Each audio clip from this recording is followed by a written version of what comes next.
अस्सलाम वालेकुम जी, सुबह बखैर। Welcome to good morning public with me, और मुझे कहते हैं आप सब सोहा अफजल। मेरे साथ मौजूद है रिस्पेक्टेड अब्दुल रऊफ साहब। अस्सलाम वालेकुम। और आज तो पूरा हमारा पैनल मौजूद है, हरमीत भी है, तो फौरी चलते हैं हरमीत की तरफ और ज़रा उससे पूछते हैं ये जो कल शाहज़ेब खानज़ादा ने किया प्रोग्राम और एक पेंडोरास बॉक्स खुल गया है कि इमरान खान साहब ने ये तोशा खाने की घड़ी कहाँ से ली, किस तरह से लेके चले गए, किसको बेची। वो कहते हैं मैंने इस्लामाबाद में एक दुकान पे बेची। वो दुकान का जो हाल, वो मालिक था वो 2020 में दुकान बेच के चला गया। दुकान खस्ता हाल है।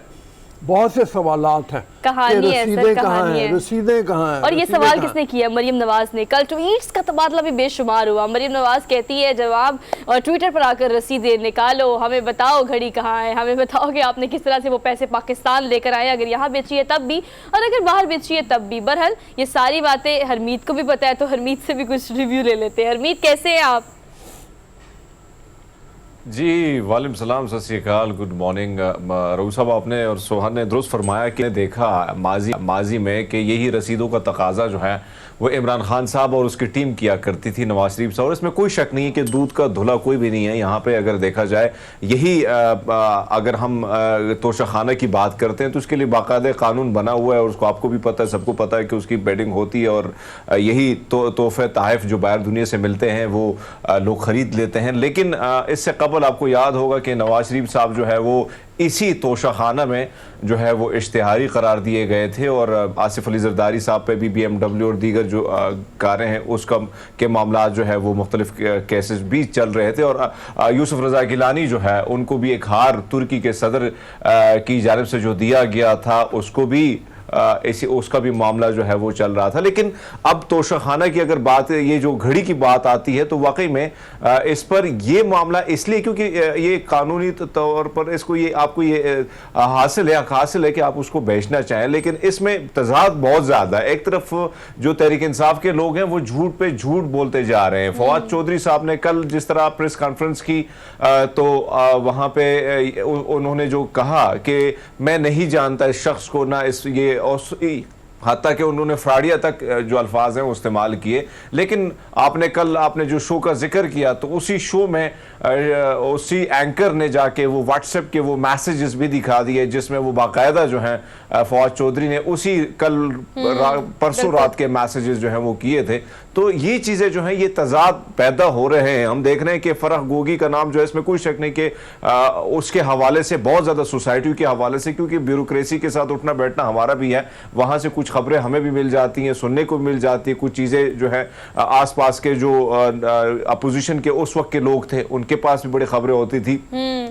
तो ये तो था कि फ्रंट के मैन की तौर पर उसने काम किया, इसमें कोई शक नहीं, सोसाइटी के हवाले से और दीगर मामलात के हवाले से हो। लेकिन हमने ये देखा है, कल आपने भी देखा होगा रऊफ साहब, शाहज़ेब भी ये बात कर रहे थे कि हमने देखा कि खान साहब जब फराह गोगी की बात आती है, खान साहब जो है वो उनको सपोर्ट करने के लिए फ्रंट फुट पे आ जाते हैं और ये हमेशा हमने माजी में भी देखा है। और PTI वाले, यही फवाद चौधरी साहब जो थे उस प्रेस कॉन्फ्रेंस में मैं भी मौजूद था जब एक सहाफ़ी ने, हमारे दोस्त ने जब सवाल किया कि फराह गोगी को आप जानते हैं, तो फवाद चौधरी जो है उसने इनकार कर दिया था। जब फराह गोगी का पहली बार उनका नाम मीडिया में वो मंजरेआम पर आया तो तब वो इनकारी थे। आज आप उसी फराह गोगी को डिफेंड करने के लिए जो है फवाद चौधरी से लेकर इमरान खान साहब और पूरी तहरीक इंसाफ जो है वो सरगर्म है। कल भी मैंने ये सवाल किया, PTI के लोग जो थे वो एहतजाज कर रहे थे तो उनका कहना यह था कि खान साहब जहां पे एक शर्ट पे 10 खत कर लेते हैं तो करोड़ों रुपए जो है वो मिल जाते। तो मैंने उनसे ये सवाल किया कि घड़ी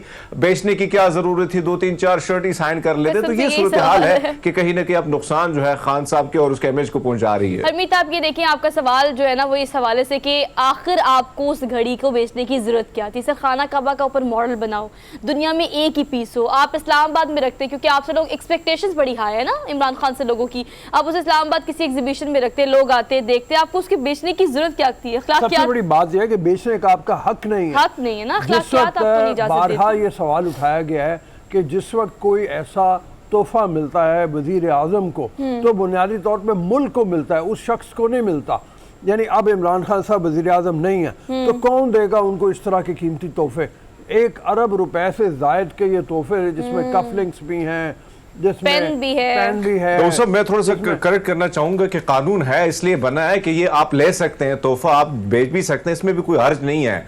लेकिन अब ये सवाल ये होता है कि एक तो झूठ पे झूठ बोला जा रहा है, दूसरी बात ये इसमें जो मेन सवाल है वो ये है कि पैसा कैसे आया, आपने कैश में लिया फिर उसकी ट्रांजैक्शन या मनी लॉन्ड्रिंग से वो पैसा। अब ये जो मेन सवाल है वो ये है कि पैसा आया पाकिस्तान कैसा, उसकी रसीदें किधर है, उसकी ट्रांजैक्शन किस तरह हुई है।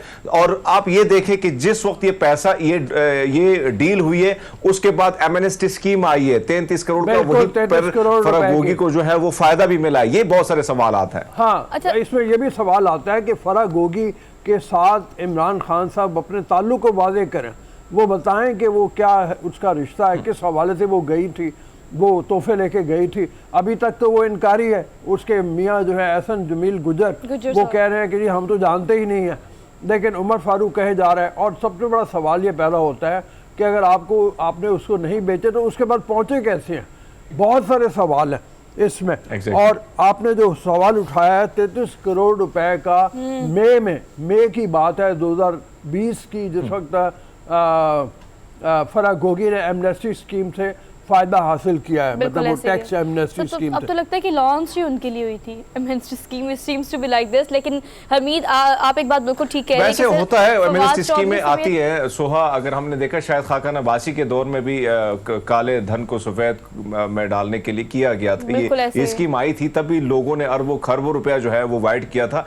फिर खान साहब के दौर में इसलिए भी हुआ कि आपने देखा सोसाइटीज का रुझान बड़ा बढ़ गया था खान साहब के दौर में, और उसमें भी भरा बहुत ज्यादा करप्शन जो है पीटीआई के लोगों ने की, इसमें कोई शक नहीं। आपको यहाँ पे जो रिंग रोड है उसमें जो करप्शन है, फिर बहुत सारे ऐसे बड़े बड़े नाम हैं जो आहिस्ता आहिस्ता मंजरेआम पर आएंगे। लेकिन ये जो है आपकी बात दुरुस्त है कि फायदा जो है फरागोगी का नाम बड़ा मंजरेआम पर आ रहा है, और उसमें जो है खातून अव्वल उस वक्त की बुशरा बेगम जो है, जाहिर बात है उनके ग्रुप है, 4 दोस्त हैं, उनमें उनके हवाले से जो है मुख्तलिफ खबरें जो है पहले भी गर्दिश कर रही थी जब वो खान साहब हुकूमत में थे। अब तो चीजें सामने आ रही हैं। एक बहुत बुरी बात ये कि सर इंटरनेशनल सारी न्यूज़ एजेंसीज इसको कैरी कर रही हैं, इस खबर को कैरी कर रही हैं, बार बार इस पर मुख्तलिफ तरीके से मुख्तलिफ तौर से लिखा भी जा रहा है और ये खबरें भी ब्रेक की जा रही हैं। तो इंटरनेशनल लेवल पर जो इमरान खान ने अपनी साख बना ली थी उनके दौर में, सर इसमें कोई दो राय नहीं है कि वो एक फेमस प्राइम मिनिस्टर थे पाकिस्तान के, उनके विजिट ऑन एंड ऑफ और ताल्लुकात काफ़ी अच्छे थे। उन्होंने अपनी साख बहुत ज़्यादा ख़राब की है, लोग बहुत ज़्यादा डिसअपॉइंट हुए हैं, और डायरेक्टली सर इसका इफेक्ट जो है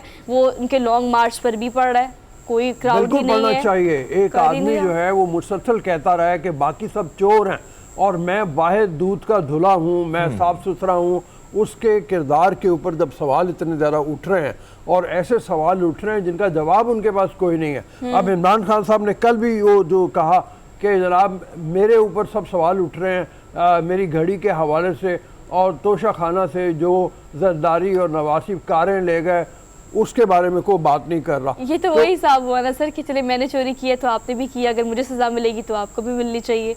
इमरान खान साहब हमेशा कहते रहे हैं कि ये मुल्क वो है जहाँ पे जो छोटा चोर होता है उसको पकड़ लिया जाता है, जो बड़ा चोर होता है उसको माफ़ी मिल जाती है। तो अगर ये मतलब अप्लाई हो यहाँ पे तो इमरान खान साहब को भी फिर सजा मिलनी चाहिए, मतलब ऐसी होनी चाहिए। केसेस हम समझते हैं कि ये अब आने चाहिए सामने। और लेकिन वो उल्टा ट्वीट करके ये कह रहे हैं कि जिस ऑर्गेनाइजेशन के चैनल ने और जिस न्यूज़ एंकर ने इसको ब्रेक किया उसको हम सू करेंगे और आप इस तरह से नहीं कर सकते, आप डीफेम कर रहे हैं और इस तरह से बहुत सारी चीज़ें। लेकिन उमर फारूक साहब जो कल पाकिस्तान के मुख्तलिफ मीडिया चैनल्स के एंकर्स के साथ डायरेक्ट थे, उन्होंने जो सबूत पेश किए, और हरमीत आप जिसकी बात करें कि फवाद चौधरी ने कुछ परसों रात को ही उनको मैसेजेस करके ये कहा कि आप इस बात से इनकारी हो जाएं, और वो व्हाट्सएप के मैसेजेस भी दिखाए गए। और फवाद चौधरी साहब की तो मुझे समझ ही नहीं आती कि सर वो ऑन एयर प्रेस कॉन्फ्रेंस करके इतनी ब्लंटली झूठ बोलते हैं ना, इतनी ब्लंटली झूठ बोलते हैं कि मुझे हैरानगी होती है कि आप सियासतदानों का काम ही झूठ बोलने का है तकरीबन। बिल्कुल ऐसा ही है। बहरहाल सर इस मौके पे तो हरमीत बहुत ज़्यादा झूठ बोले जा रहे हैं, इस मौके पे बहुत ज़्यादा झूठ बोले जा रहे हैं। सर गड़ी गई, वकार गया, सब कुछ गया। आप देखिए क्या सूरत हाल है। या सोहा, असल में ये है ना कि ये चीज़ें हम वो जज्बाती कौम है कि हम इन चीज़ों को बहुत जल्दी भूल जाते हैं। हम अब देखें कि जो नवाज शरीफ साहब पे केस हुआ था, आपको उसको जिस तरीके से पेश किया जा रहा है कि एक ही लेटर की वजह से नवाज शरीफ साहब को जो है वो निकाला गया, हालांकि उस पूरा GIT बनी, पूरे केसेस हमें खुद भी सुप्रीम कोर्ट जाता रहा पूरी चीज़ों को। तो ऐसा नहीं होता है, यहाँ पे उमूमन ये होता है कि चीज़ें बड़ी जल्दी हम भूल जाते हैं, माजी को बहुत जल्दी भूल जाते हैं। और यही वजह है कि आप देखें कि अब इमरान खान का ये मामला है, अब ये कुछ ही दिन चलेगा, मीडिया में दब जाएगा, फिर अवाम उसी तरह जो है उसी को फॉलो करेगी अंधों की तरह। तो यहाँ पे ये सिलसिला हम बरसों से चला आ रहा है, कोई इस तरह यकीन नहीं करता। लेकिन आपकी बात दुरुस्त है कि जिसको सुप्रीम कोर्ट ने सादिक और अमीन का सर्टिफिकेट दिया था, जो अपने आप को बड़ा दूध का धुला, गंगा मैया में नहाने वाला, डुबकी लगाने वाला कहा करता था, औरों को चोर चोर का नारा लगा रहा था, तो उस पर जब ये बात आती तो सवालात इसलिए उठ रहे हैं। तो हरमीत, फिर अल्टीमेटली कसूर किसका हुआ सर? कसूर हमारा आम आवाम का। सादिक और अमीन सारे सियासतदान रहे, और आम आवाम जो बार बार यकीन करती है, बार बार धोखा खाती है, बार बार मैनिपुलेट होती है, तो इसका मतलब कसूर तो फिर आप सबके जो हमें देख रहे हैं और फिर भी उसके बावजूद सपोर्ट कर रहे हैं ऐसे लीडरान को। चले खैर, इसके बारे में हमने तफसील से बात करनी है, हमारा सेगमेंट होगा। जो लोग हमें देख रहे हैं थोड़ा सा इंतजार करें, हम अपनी डेली डोज के बाद इसको तफसील से इसके ऊपर बात करेंगे। टॉप स्टोरीज की तरफ चलते हैं। तो आज के रनडाउन में टॉप स्टोरीज हम इसको ही डिस्कस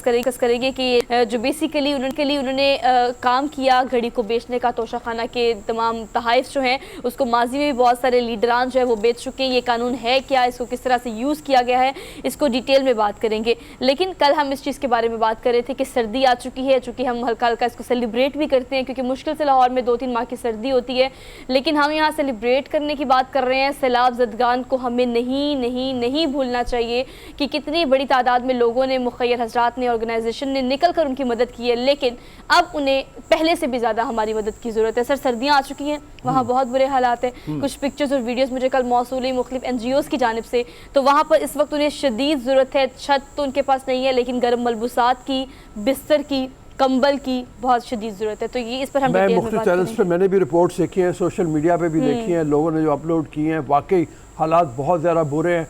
जो खैबर पख्तूनख्वा में लोग थे वहाँ पे तो सर्दी बहुत ज़्यादा हो गई है, वहाँ पे भी अभी कुछ कमी है, लेकिन इंटीरियर सिंध में तो अभी पानी नहीं निकला, और वो पानी अभी तक खड़ा हुआ है उन इलाकों में जहाँ पे पानी आया था, और लोग फरियाद दे रहे हैं। एक ही इलाके में जो रुझान जमाली मेरे ख्याल में शायद उसका इलाका है, जहाँ पे वो बता रहे थे कि 28 लोग मारे गए हैं मुख्तलिफ बीमारियों की वजह से, जिसमें बच्चे ज़्यादातर शामिल हैं। तो बहुत ही ख़तरनाक सूरत हाल है। लोगों को चाहिए, हम बार बार अपील कर रहे हैं, आगे बढ़ें, मदद करें जितनी ज़्यादा से ज़्यादा हो सकती है, मुख्तलिफ तरीक़ों से, मुख्तलिफ NGOs के थ्रू, एज इंडिविजुअल भी। इसके अलावा रनडाउन में आपको बताएंगे कि आज दिन कौन सा है। आज दरअसल तलबा का आलमी दिन मनाया जा रहा है पाकिस्तान समेत पूरी दुनिया में। तलबा जो चाहे वो मैट्रिक के हों, चाहे वो नर्सरी प्रेप क्लास के हों, चाहे वो इंटर के हों, चाहे वो यूनिवर्सिटी के हों, स्टूडेंट लाइफ के बारे में डिटेल में डिस्कस करेंगे। और आज के स्टूडेंट्स और असातिज़ा का ताल्लुक क्या है, और तलबा का चूँकि आलमी दिन मनाया जा रहा है तो उसको सेलिब्रेट भी करेंगे और इन डिटेल डिस्कस भी करेंगे। इसके अलावा last but not the least हम मौसम को ही डिस्कस कर रहे हैं, तो मौसम के बदलते रंग जो है उसको डिस्कस करेंगे कि ऑब्वियसली हम ज़्यादा वेस्टर्न फॉलो करते हैं, लेकिन अब ईस्टर्न में वेस्टर्न का टच देकर डिज़ाइनर्स ने क्या क्या लॉन्च कर दिया है विंटर कलेक्शन में, उसको डिटेल में डिस्कस करेंगे। आगे बढ़ते हैं, आपको डेली डोज की तरफ ले जाते हैं। चलिए करते हैं फर्स्ट डेली डोज हमारे पास खाना काबा से। वीडियो जो मैंने देखी तो मैंने इसको फौरन रीशेयर किया। और हरमीत, आपने भी ये वीडियो देखी होगी। ये छोटा सा एक सर कबूतर है जो कि सजदा रेस है राइट इन फ्रंट ऑफ खाना काबा मस्जिद में, और हम देख रहे हैं कि वो बाकायदा उसी पोजीशन में है और उस पोजीशन में काफ़ी देर तक रहा। और हम सिर्फ सुनते हैं और हम इसका मुहावरतन बोलते भी हैं कि परिंदे भी अल्लाह का जिक्र करते हैं, यकीनन ये बात सच है। लेकिन वो सजदा रेस जिस तरह से है, सर झुकाए, it seems to be like very sir very amazing.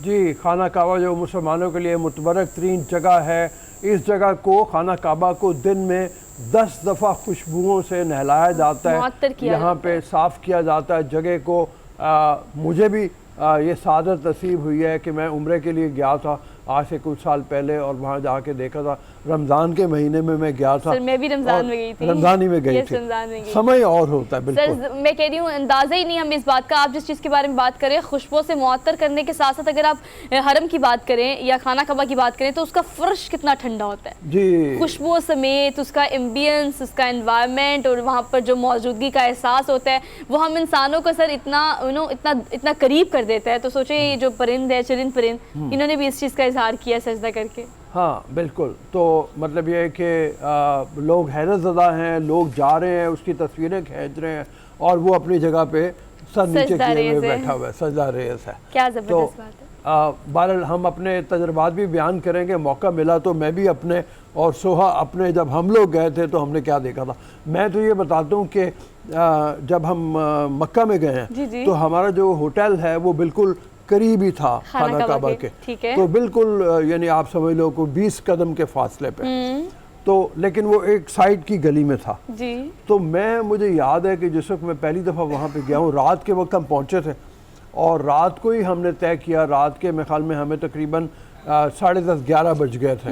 तो हमने सोचा कि रात ही में उम्रा कर लिया जाए, दिन में रश बहुत ज़्यादा होगा रमज़ान की वजह से। तो हम निकले और जैसे ही हम निकल के एक मोड़ से आए, सामने हमारे खाना काबा और उसकी इमारत और वो और चांदनी में धुली हुई बिल्कुल और रोशनी सफ़ेद। तो हम शजदर खड़े रह गए बिल्कुल वहीं पे। वो पहले ही होता है, पहली बार नज़ारा करें तो दुआ करें आप। वहाँ हमने दुआ की और फिर हम अंदर गए। मतलब अंदर जाके वो मनाजिर हैं वो रमज़ान में तो जो लोग उम्रा करते हैं उनको मालूम है कि मैं जैसे तुमसे भी अभी बात कर रहा था कि उसकी जो लोगों का जिस तरीके से आना है, वलवला उनका होता है, जो जोश होता है वो बहुत ज़्यादा होता है। आम दिनों से बहुत ज़्यादा होता है, रश बहुत ज़्यादा होता है सर। उसके अलावा रमज़ान का चूँकि महीना तमाम महीनों में अफजल है, रोज़े रखते हैं अल्लाह की ज़्यादा 5 वक्त की नमाजी ज़्यादा पाबंदी की जाती है, अगर पाकिस्तान में हो या दुनिया में कहीं भी हो। तो इस सर महीने की मुनासबत से जब मैं पहुंची, मैं टर्की से गई थी डायरेक्टली उम्रा करने के लिए। तो पहला रोज़ा सर मक्का में रखा और मदीना में पहले जुम्मे की नमाज़ पढ़ी। और सर वो आप जो कह रहे हैं ना कि पहली नज़र जो आपकी पड़ती है, शायद we could not explain on screen, हम उसको नहीं एक्सप्लेन कर सकते। जो लोग हमें देख रहे होंगे उनको इस बात का अंदाज़ा होगा कि जब आप पहली नज़र आपकी खाना काबा पे पड़ती है तो आप ये इमेजिन करते हैं कि ये अल्लाह का घर है। और आपका वहाँ से हिलने का दिल नहीं करता, एक सख्तादारी हो जाता है सर आप पे, आप you can move at that time. और जब मैंने मदीना जाना था सर, पता नहीं वो अल्लाह के घर को छोड़ने का हौसला ही नहीं पैदा होता आप पे। हमारी गाड़ी तैयार थी। वहाँ पे अट्रैक्शन सबसे बड़ी जो होती है मदीना में वो ये है कि रसूल अकरम सल्लल्लाहु अलैहि वसल्लम का रोज़ा है। और मैं बड़ी सादत हमें मिली कि वो लोग कहते थे कि जो रोज़ा रसूल के साथ 2 रकत नमाज उसको पढ़ने का मौका मिल जाए वो तो कमाल ही बात है। अच्छा, तो हम जब पहुँचे हैं तो अजीब रश बहुत ज़्यादा, आखिरी अशरा शुरू होने वाला था।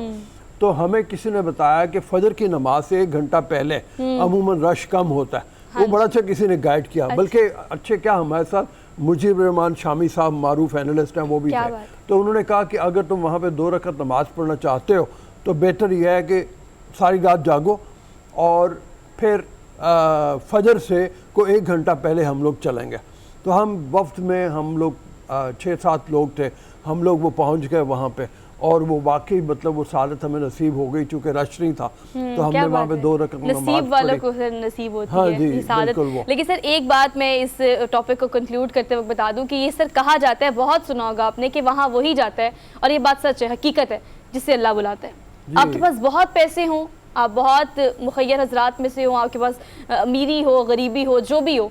सर मैं आपको एक बात बताना चाहती हूँ जो अक्सर औकात में जब भी गैदरिंग में बैठती हूँ तो ज़रूर बताती हूँ कि मेरे पास पैसे थे, ऑब्वियसली टर्की का विजिट करके गए थे, लेकिन जब मैंने जद्दा एयरपोर्ट लैंड किया और जब मैं मक्का की सरजमीन पर मैंने पाँव रखा तो ये बात वाकई सच है सर, मेरे पास 1 रुपया भी नहीं था। अच्छा, घर से बाद में पैसे मंगवाए थे मैंने, लेकिन मैं ये बताना चाहती हूँ कि पैसों का दखल बिल्कुल नहीं है इस चीज़ में कि अल्लाह आपको बुलाता है तो आप चले जाते हैं बाय हुक और बाय क्रूक, आपको नहीं पता कि कैसे वसाइल बनते चले जाते हैं। तो दुआ किया करें कि अल्लाह पाक आप और हमें समेत सबको अपने घर बुलाए और हमारे सारे गुनाह जो है वो उनको माफ़ करे।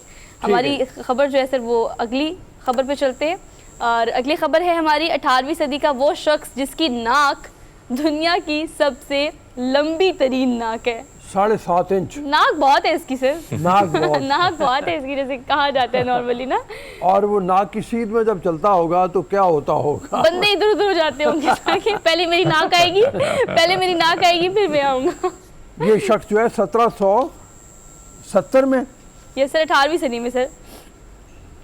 ये 1770 इंग्लैंड से में इनका ताल्लुक है और 1770 में आप जिनकी बात कर रहे हैं कि बेसिकली इनको सर्कस के रुकन का भी एक क्रेडिट हासिल है, क्योंकि ऑब्वियस सर ऐसी चीज़ है, काम चीज़ तो है नहीं, इसको तो मतलब ये एग्जीबिशन में तो ही हाथी रखना की चाहिए। सूंड लग रही है, नाक कम है, मतलब ये जो तस्वीर हमें दिखाई जा रही है तो हाँ, मतलब ऐसी लेकिन- नाक वाले बहुत कम होते नाक हैं। नहीं है, बहुत अजीब महानाक लग रहे है। सर, लेकिन दुनिया ये में हरमीत,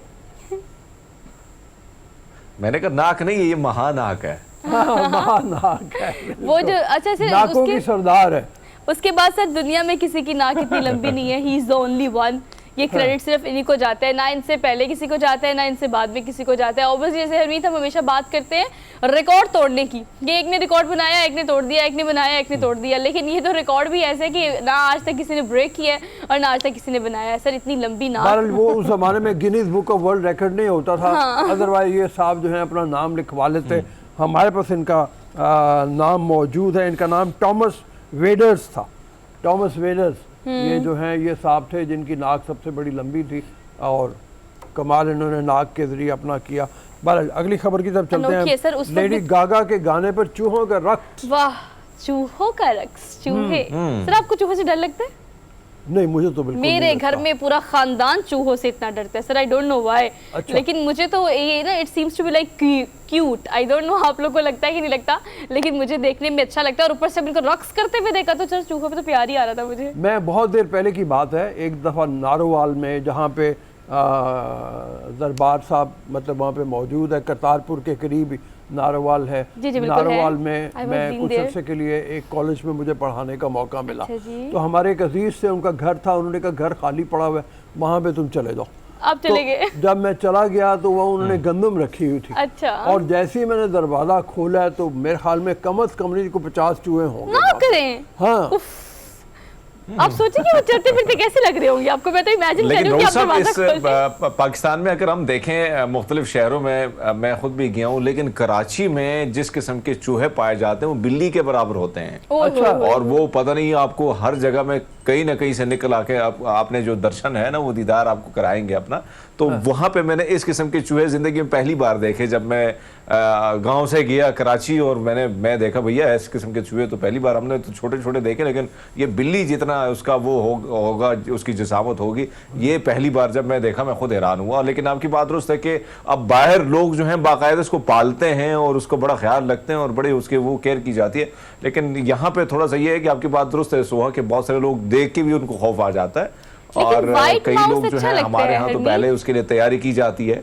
व्हाइट माउस सर वो कौन सी मूवी थी, माउस जो बेस्ड? दुकानदार होते हैं उन्होंने सुबह सुबह इसके लिए तैयारी की होती है कि इसका शिकार कैसे किया जाए। ये देखे ना, नाक में दम किया होता है बेचारों का उन्होंने। मैंने कहा था कि व्हाइट माउस अच्छा लगता है, और ये व्हाइट माउस है जो लेडी गागा के गाने पे डांस कर रहा है। सर यो नहीं लग रहा काफी यो लग रहा है, लेकिन मैं कह भी यही रही थी कि जो व्हाइट माउस होते हैं it seems to be like very cute. ये साइंसदानों ने एक तजुर्बा किया और उन्होंने मोजार्ट के और लेडी गागा के गाने चलाए और चूहे साहब ने डांस करना शुरू कर दिया। मतलब ये कि तो वो चूहे का भी दिल होता है। सर दिल भी होता है, और ऊपर से देखिए उनकी साइकी, मतलब उनको समझ आ रहा है कि there is like music and we need to give grooves on this ना तो ये ग्रूव्स दे रहे हैं मुख्तलिफ तरीकों से। लेकिन मेरे ख्याल से वो डायग्नोस करने की भी कोशिश कर रहे हैं कि आवाज़ कहाँ से आ रही है ना लेकिन स्टेप पे बॉस आगे वाले हाथों को उठाकर, अब हाथ के या पैर के चार ही होते हैं उनको उठाकर स्टेप लगा रहे हैं। तो ये अच्छी खबर थी, इसलिए हमने सोचा आप लोग को देते हैं। अच्छा जी आगे चलते हैं। अच्छी खबर अगली ये भी है, आज काफ़ी इस तरह की स्टोरीज हमारे पास हैं। लाहौर से एक शख्स जो है, बल्कि 3 दोस्त हैं, इन्होंने प्लान किया कि हम पैदल चलेंगे और मक्का तक पहुंचेंगे। 8 महीनों का सर इन्होंने सफ़र किया और 8 महीनों का सफ़र करके ये मक्का पहुंचे। और मैं सर ये सोचती हूँ अक्सर कि सफ़र बेहतरीन यूनिवर्सिटी है। जैसे कल हम परवाज़ की किताब को डिस्कस कर रहे थे, पहले 2 सफ़े मैंने उसके पढ़े, आप बिल्कुल ठीक कह रहे थे, एक मुश्किल किताब है वो। हाँ बिल्कुल, मैं वो लेकिन- जो पढ़ोगी, मैं तो तकरीबन परवाज़ के 150-200 सफ़े पढ़ चुका हूँ। अच्छा। और कल भी मैंने तकरीबन को 50-60 सफ़े उसके पढ़े। दोबारा जिक्र कर रहे हैं, ओल्गा तुचारक की किताब Yes, है yes, बिल्कुल ऐसी और है। इसको ज़रूर पढ़ना चाहिए। पोलैंड से इनका ताल्लुक़ है, 2018 में इनको नोबेल प्राइज़ मिला था। उस हवाले से हमने कल किताब का जिक्र किया था। और वो फ्लाइट्स आप अंग्रेजी दोनों में पढ़ लें तो फिर मेरी तरफ अरसाल कर दें। डन डन, मैं इस्लामाबाद आऊंगी तो लेती आऊंगी। लेकिन सर उसको जो क्रक्स है, मतलब एक तो ये कि इंसान को सफ़र करना चाहिए, दूसरा एक इंसान को लिखना चाहिए। लेकिन जो सफ़र की बात हम कर रहे हैं वो ये कर रहे हैं कि सर अगर आप बाय रोड जाते हैं तो ठीक है, लेकिन अगर आप पैदल लाहौर से मक्का का सफ़र करते हैं through so many borders, through so many people, like आप बहुत सारे काश लोग भी जो हैं, लोगों ने कईयों ने सफ़रनामे लिखे हैं, लेकिन ये अपने सफ़र नामे को अगर लिख पाएँ या सोशल मीडिया पे शेयर करें तो बड़े लोग इंटरेस्ट से लें, इसको पढ़ेंगे भी, देखेंगे भी कि जनाब 8 महीने तक कौन कौन से मुल्क से इनका गुजर हुआ, कहाँ कहाँ ठहरे। अगर पैदल गए हैं तो जाहिर है लोगों के घरों में ठहरे होंगे, लोगों ने कैसा सलूक किया रास्ते में, ये तमाम बड़ी दिलचस्पी होगी इसमें लोगों की।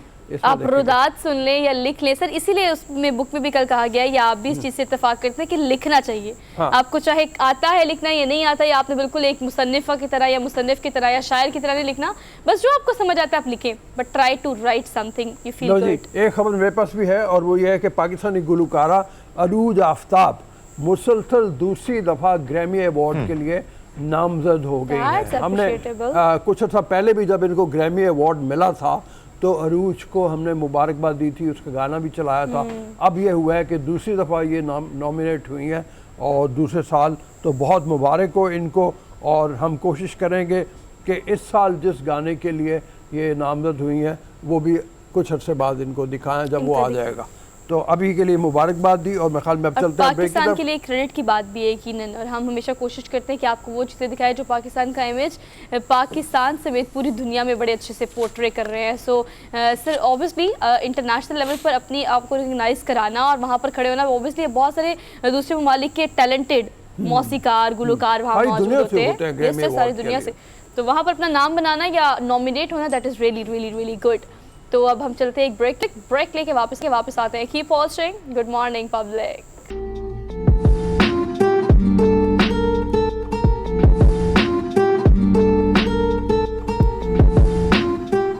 Welcome to the show after the break. हमने शुरू में भी आज बात की थी कि दूसरों को चोर कहने वाला सबसे बड़ा चोर निकला। तोशा खाने का केस पेचीदा होता चला जा रहा है, उस हवाले से जो एम्बेरसमेंट है पीटीआई के लोगों की वो बढ़ती चली जा रही है। बहुत से सवालात जो हैं जो मांगे जा रहे हैं उनके सवालात के जवाब वो दे नहीं पा रहे।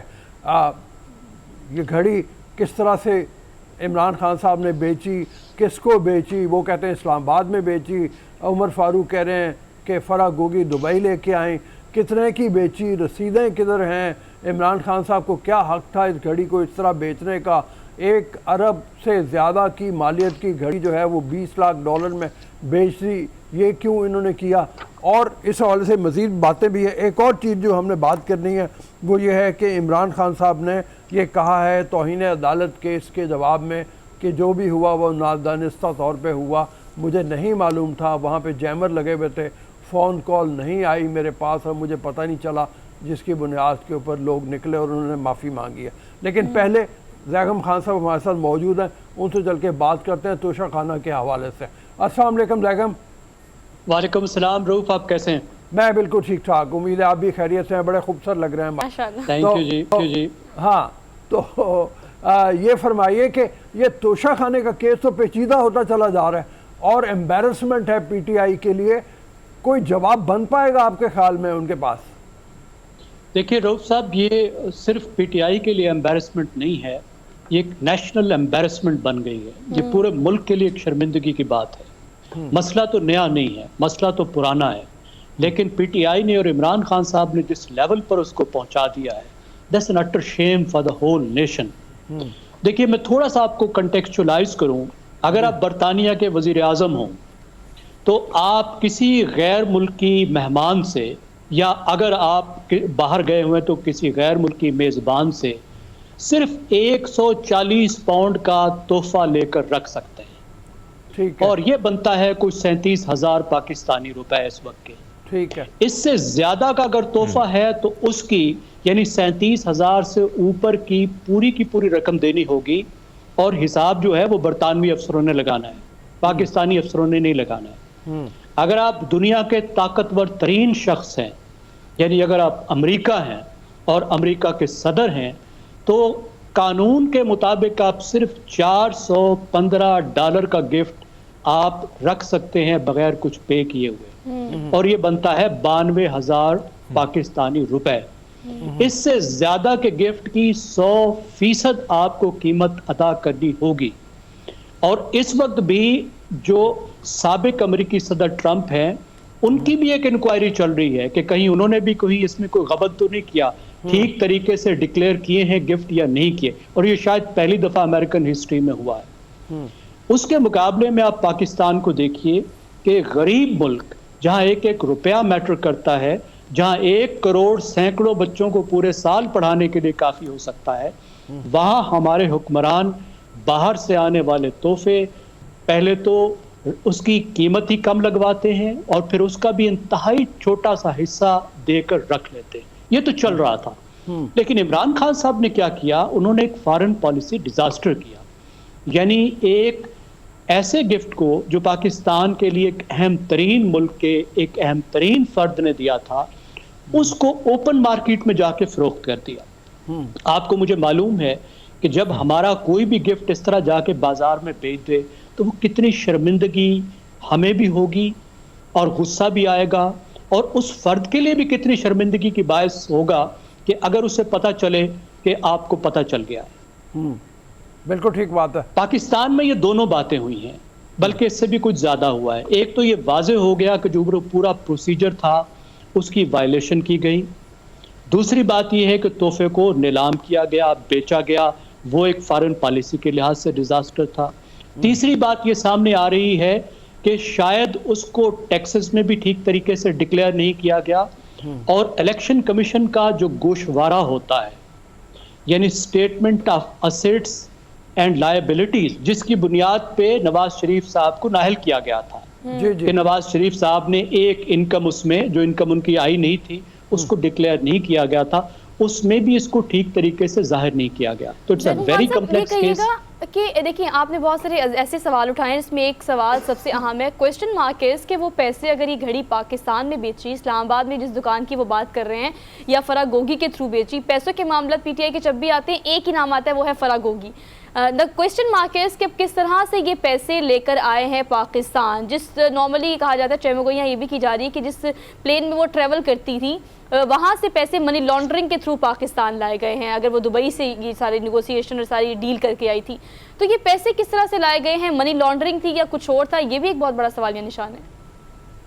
देखिए, एक नाम नहीं है, दो नाम हैं। आप इमरान खान के शर्लॉक होम्स शहजाद अकबर साहब को मिस कर रही हैं, जिनके जिम्मे ड्यूटी ये थी कि दुनिया भर से पाकिस्तान का लूटा हुआ माल वो पाकिस्तान वापस लाएंगे और पाकिस्तान माला माल हो जाएगा।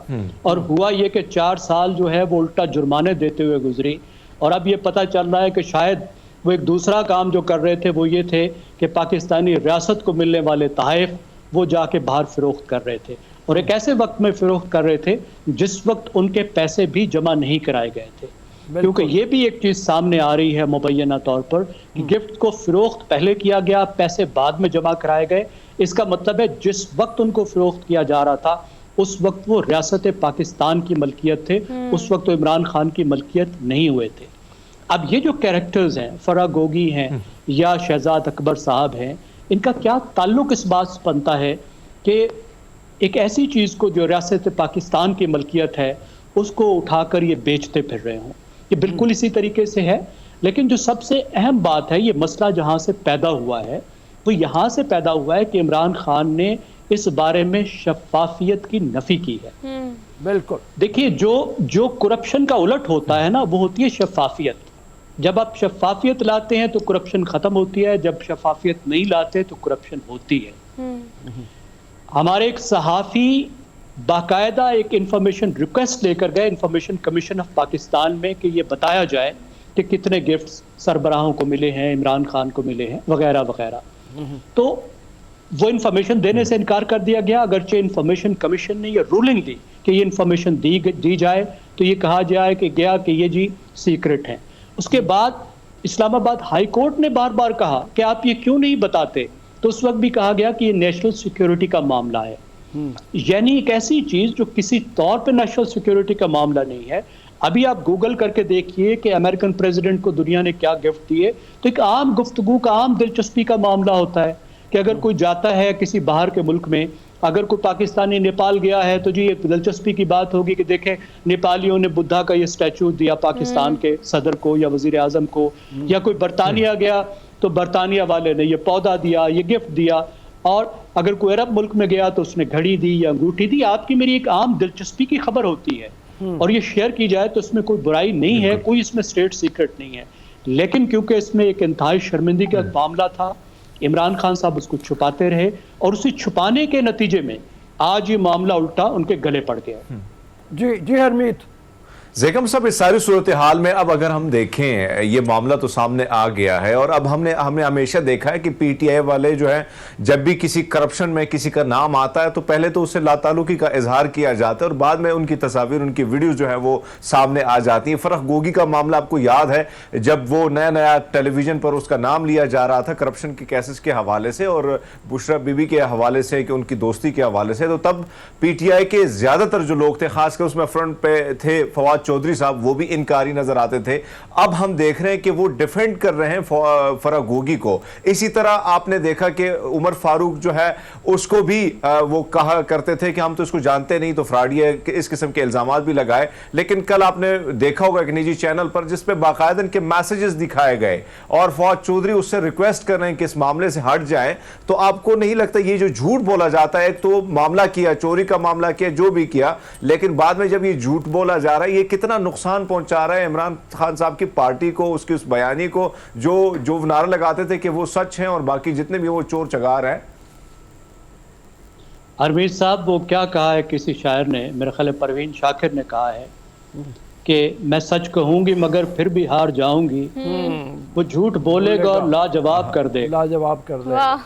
तो अभी तक तो इमरान खान साहब झूठ बोल बोल कर सबको लाजवाब करते रहे हैं और उनको कोई नुकसान नहीं हुआ। जब तक आप उनके एक झूठ को पकड़ते हैं उतनी देर में वो 10 मजीद झूठ बोल चुके होते हैं। आप उन 10 झूठों के पीछे जाते हैं तो वो 20 और झूठ बोल चुके होते हैं। इमरान खान जो है वो 21वीं सदी के पॉपुलिस्ट लीडर हैं, जिस तरह के ट्रंप हैं। तो उनका कमाल ये है कि वो ऐसी बातें कहते हैं जो उस वक्त के लिए सूटेबल होती हैं, इस बात की परवाह किए बगैर कि वो सच है या झूठ है। इसी तोशाखाने के हवाले से जो उन्होंने मुख्तलिफ बयानात दिए हैं, जिस वक्त में जो चीज़ सूट करती है वो कहते रहे हैं और जितनी देर में आप उसको एनालिसिस करने की कोशिश करते हैं, उसका एक क्रिटिकल एनालिसिस करते हैं, उतनी देर में वो 4 और चीज़ें ले आते हैं। तो अभी तक तो उनका ऐसा मामला रहा है, लेकिन मेरे ख्याल में ये वाला मामला अब उनको हर्ट करेगा और कर रहा है, क्योंकि अब ये बाकायदा एक नैरेटिव की शक्ल अख्तियार कर गया है। इसके बारे में मुसलसल गुफ्तगू हो रही है, इस पर मुसलसल उनको डिफेंड करना पड़ रहा है। जब कोई ऐसा मामला जब स्टिक करने लग जाए, यानी उसके गिर्द नैरेटिव क्रिएट हो जाए, एक डिबेट क्रिएट हो जाए, तो फिर वो हर्ट करने लगता है। अभी तक इमरान खान साहब की कामयाबी ये रही है कि कोई चीज़ उन पे स्टिक नहीं करती थी। कहते थे ना जो उन्होंने टेफलॉन का सूट पहना हुआ है, कि कोई चीज़ जो चीज़ लगती है वो नीचे गिर जाती है। बड़े बड़े स्कैंडल इससे पहले भी आए हैं। आप जो फाइनेंशियल टाइम्स की पिछली स्टोरी आप उठा के देखिए, वो कम एक्सप्लोसिव नहीं है। जी जी, बहुत उसमें खतरनाक बातें हैं। इन्होंने कहा कि मैं केस करूंगा और केस करके ये उनसे मिलियंस ऑफ डॉलर्स ले सकते थे। इस तोशाखाने से ज्यादा पैसे शायद वो कमा लेते, लेकिन उन्होंने उस पर केस नहीं किया। तो ऐसी बहुत सी चीजें, एक और जो केस है जिसमें उन्होंने इतनी बहुत सारी रकम जो हुकूमत पाकिस्तान को मिली थी वो उन्होंने एक रियल एस्टेट टाइकून को दे दी और उस टाइकून से बेनिफिट भी लिए, वो भी स्टिक नहीं किया, डिबेट से गायब हो गया। लेकिन मुझे लगता है कि इस दफा मामला शायद थोड़ा सा मुख्तलिफ है और ये चीज़ उनको हर्ट कर रही है। इसीलिए जो रिस्पांस आ रहा है, आप वो देख रहे हैं, वो काफ़ी ऐसा है जिससे जाहिर हो रहा है कि तकलीफ हो रही है। ज़ेकम साहब, एक और सवाल आपसे जानना चाहूंगा कि हमने देखा कि खान साहब जब आर्मी चीफ की तैनाती का मामला था उस पर खान साहब ने जलसे जुलूस में बारहा जो है इस चीज़ को मुतनाज़ा करने की कोशिश की। तैनाती जो नए नाम थे उन पर भी एक ट्विटर के जरिए भी कोशिश की गई, लेकिन कल उनका जो बयान है वो सामने आया कि भाई हम आर्मी चीफ की जो तैनाती है इससे पीछे हट गए। इसकी क्या वजूहात हो सकती है सर? इसकी वजह यह है कि दाल नहीं गले। उन्होंने पूरी कोशिश की और कोशिश करने की वजह यह थी कि वो वैसा ही हाइब्रिड सिस्टम वापस लाना चाहते थे जैसा हाइब्रिड सिस्टम उन्होंने 4 साल एंजॉय किया है। देखिए, इससे पहले जितनी डेमोक्रेटिक पार्टीज रही हैं वो इस्टेब्लिशमेंट को ये कहती रही हैं कि आप अपने आईनी रोल पर वापस जाएं और हमें अपने पूरे इख्तियारात एंजॉय करने दें। लेकिन इमरान खान साहब जब से हुकूमत से निकले हैं वो फौज को, इस्टेब्लिशमेंट को ये कहते हैं कि आप वापस आएँ, सियासत में इन्वॉल्व हो और मेरी सपोर्ट करें। ये उन्होंने नहीं कहा कि आप पीछे हट जाए, उन्होंने कहा कि आप न्यूट्रल नहीं रह सकते। अब पाकिस्तान का आइन तो ये कहता है कि अफवाज पाकिस्तान की मुकम्मल तौर पर न्यूट्रल रहेंगी और मुतअद्दिद पाकिस्तान के आइन के आर्टिकल मौजूद हैं 243, 244, 245 जो ये तकाजा करते हैं। लेकिन इमरान खान उल्टा तकाजा करते रहे हैं कि आप आइन के बरखिलाफ आकर मुझको सपोर्ट करें, और जिस तरह का फ़ायदा वो 4 साल में उठाया उसी तरह का फ़ायदा वो आगे उठाना चाहते थे सपोर्ट लेकर।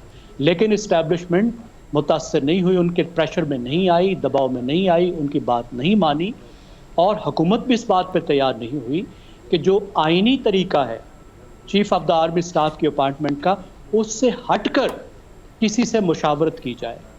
कुछ आइनी ओहदे ऐसे हैं जिसमें मुशावरत तय है, लेकिन chief of the army staff का ओहदा एक ऐसा ओहदा है जिसकी अपॉइंटमेंट में वजीर आजम किसी से मुशावरत नहीं करते। और अगर ये ब्लैकमेलिंग में इस दफा आ जाते तो इसका मतलब था कि आइंदा जब भी chief of the army staff आप हमारे साथ ही रहिएगा। जैगम, एक छोटी सी ब्रेक हमें लेनी है, ब्रेक के बाद वापस आते हैं। Welcome to the show after the break. Zaigham Khan sahab हमारे साथ मौजूद हैं। जैगम, दोबारा सलाम आपको, और फरमाइए कि जैसे आपने कहा कि ये तोशा खाने वाला केस जो है ये इमरान को हर्ट करेगा, क्या कानूनी लिहाज से इमरान खान साहब ने जैसे इलेक्शन कमीशन ऑफ पाकिस्तान को बहुत ज़्यादा मुतनाज़ बनाया, सुप्रीम कोर्ट की तरफ वो कहते हैं, मैं बार बार उनकी तरफ देख रहा हूँ इंसाफ के लिए, लेकिन वहाँ पे क्या ये केस जाके और इमरान खान साहब के गले पड़ सकता है? जी, इस केस में तमाम पोटेंशियल है उनके गले पड़ने का, और आप देख रहे हैं कि इसके बहुत से मुख्तलिफ पहलू हैं। इलेक्शन कमीशन के हवाले से भी इसका पहलू है, और इलेक्शन कमीशन ने ये केस जो है वो रेफ़र किया है सिविल कोर्ट को, सेशन कोर्ट को, यानी ज़िलाई अदालत को, जहाँ पे इसकी एक क्रिमिनल प्रोसीडिंग्स की तरह से इसको देखा जाएगा। और अगर उसमें एक बात ये सबूत आ जाता है कि जो सस्पेक्ट किया है, जो देखा है इलेक्शन कमीशन ने, तो उसकी तो सज़ा भी हो सकती है। उसकी सज़ा जुर्माने की शक्ल में भी हो सकती है और कैद की शक्ल में भी हो सकती है। और अगर छोटे से छोटा जुर्माना भी हो जाए, यानी 5 रुपए भी जुर्माना अगर क्या कर दिया जाए, तो उसके भी इमरान खान के करियर पे इम्प्लिकेशंस हैं, क्योंकि उसके बाद फिर एक सियासतदान सादिक और अमीन नहीं रहता, और उसके बाद वो इलेक्शन के अहल नहीं रहता। बहुत से ऐसे पहलू हैं। जी, नायल हो सकता है। तो ऐसे बहुत से पहलू हैं मेरा ख्याल है जो इमरान खान साहब के लिए ख़तरनाक हो सकते हैं। जी हरमीत, और पॉलिटिकल डैमेज तो हो ही रहा है। जी बिल्कुल। जी हरमीत, अच्छा, इस सारी सूरत में सर हम देख रहे हैं कि long March step by step जिस तरह हो रहा है, लेकिन हम देख रहे हैं कि उसी तरह जिस तरह एक खान साहब जब होते थे तब मामलात कुछ और होते थे, अब मामला जो है कुछ डिफरेंट नज़र आ रहे हैं। क्या सर आपको लगता है कि रावलपिंडी तक ये मामला पहुंच पाएगा, या उससे पहले जिस तरह खबरें गर्दिश कर रही हैं कि अब खान साहब ने एक ही शर्त जो है उस पर ज़्यादा वो कोशिश करें कि उस पर ये आमादा उसको किया जाए, जो है इलेक्शन की, अर्ली इलेक्शन की, तो क्या आपको लगता है सर कि ये डिमांड, एक डिमांड से तो वो पीछे हट गए हैं, लेकिन ये वाली डिमांड पिंडी आने से पहले इस पर मामला तय हो सकते हैं सर? देखिए हरमीत साहब, इमरान खान साहब बहुत बड़े लीडर हैं, पीटीआई बहुत मकबूल पार्टी है, वो बहुत बड़े क्राउड पुलर हैं, तो जहाँ पे वो मौजूद होते हैं वहाँ पे तो वो बहुत अच्छा क्राउड पुल कर लेते हैं और बड़े ज़बरदस्त जलसे कर लेते हैं, जुलूस भी बहुत अच्छे कर लेते हैं। लेकिन हमने देखा है कि अगर इमरान खान कोई कंट्री वाइड स्ट्राइक की कॉल देते हैं या ऐसे मुजाहरों की कॉल देते हैं जिसमें वो खुद मौजूद नहीं होते, तो फिर लोग नहीं निकलते। ये पाकिस्तान के अवाम का एक मिजाज है कि पाकिस्तानी अवाम बहुत ज़्यादा सड़कों पे आके हल्ला गुल्ला नहीं करना चाहते, सिवाय फ्रिंज की जमातों के जो छोटे से क्राउड्स के साथ आके सड़कों पर गड़बड़ करती हैं। बड़ी जमातों का ये मिजाज नहीं है। लोगों का मिजाज इस वक्त कम से कम ये नहीं है कि वो सड़कों पर आएँ और हुकूमतों को उल्टाएँ। तो इसलिए अगर इमरान खान साहब की ये स्ट्रेटजी थी कि वो पूरे मुल्क में एक मुजाहरे क्रिएट करके, एक्टिविटी क्रिएट करके हुकूमत पर दबाव डालेंगे और अपनी बात मनवाएंगे, तो उसमें वो कामयाब नहीं हुए। लॉन्ग मार्च वो लेकर आ रहे थे, बदकिस्मती से वो खुद ज़ख्मी हुए और लॉन्ग मार्च रुक गई, और हम देख रहे हैं कि उनके साथी कोई मौसर लॉन्ग मार्च करने में कामयाब नहीं हो रहे। अब वो पिंडी में अगर आते हैं एक बड़े क्राउड के साथ, और बड़ा क्राउड का मतलब है इस्लामाबाद पे यलगार करने के लिए 10,000 लोग भी काफ़ी हैं। एक छोटा सा कैपिटल है, छोटा सा शहर है, उसमें आप डिस्टर्बेंसेस क्रिएट कर सकते हैं। और अगर आप माजी की तारीख देखें, चंद हज़ार को छोड़ें, चंद 100 के क्राउड ने भी बहुत बुरी डिस्टर्बेंस इस्लामाबाद में क्रिएट की है। मैं अल्लामा खादिम रिजवी का जो 2017 का धरना था उसकी ख़ास तौर पे बात कर रहा हूँ। अगर आप देखें कि एक जो जगह है इस्लामाबाद की जहाँ पे इस्लामाबाद और पिंडी आपस में मिलते हैं, वहाँ पे वो फैज़ाबाद जिसको कहते हैं, वहाँ पे चंद 100 लोगों के साथ आकर उन्होंने पूरी हमारा जो कैपिटल है उसको मफलूज कर दिया था। तो डिस्टर्बेंसेस तो हो सकती हैं, लेकिन क्या उन डिस्टर्बेंसेस का पॉलिटिकल फ़ायदा हो सकता है? पॉलिटिकल फ़ायदा भी हो सकता है, लेकिन शदीद पॉलिटिकल नुकसान भी हो सकता है। क्योंकि अगर बड़े पैमाने में बड़ी तादाद के साथ पंजाब और केपी गवर्नमेंट के साथ वो इस्लामाबाद पे यलगार करते हैं, तो एक लिहाज से ये दो फेडरेटिंग यूनिट्स का फेडरेशन पर हमला होगा और इसके ख़तरनाक नतायज हो सकते हैं इमरान खान के लिए भी और पीटीआई के लिए भी। बिल्कुल ठीक है। Thank you very much. सूरत ये में जैसे नुकसान। बता रहे हैं कि खैबर पख्तूनख्वा और पंजाब से अगर धड़े आते हैं और वो फेडरल कैपिटल पे हमला करते हैं तो ये फेडरेशन का हमला होगा फेडरेशन के खिलाफ। इसके नुकसानात बहुत ज़्यादा होंगे। अल्लाह करे ऐसे नुकसानात ना हो। और हम चलेंगे ब्रेक की तरफ। एक ब्रेक लेते हैं और न्यूज़ ब्रेक के न्यूज़ सुनकर वापस आए, प्रोग्राम को आगे लेके चलेंगे। Keep watching. Good morning public.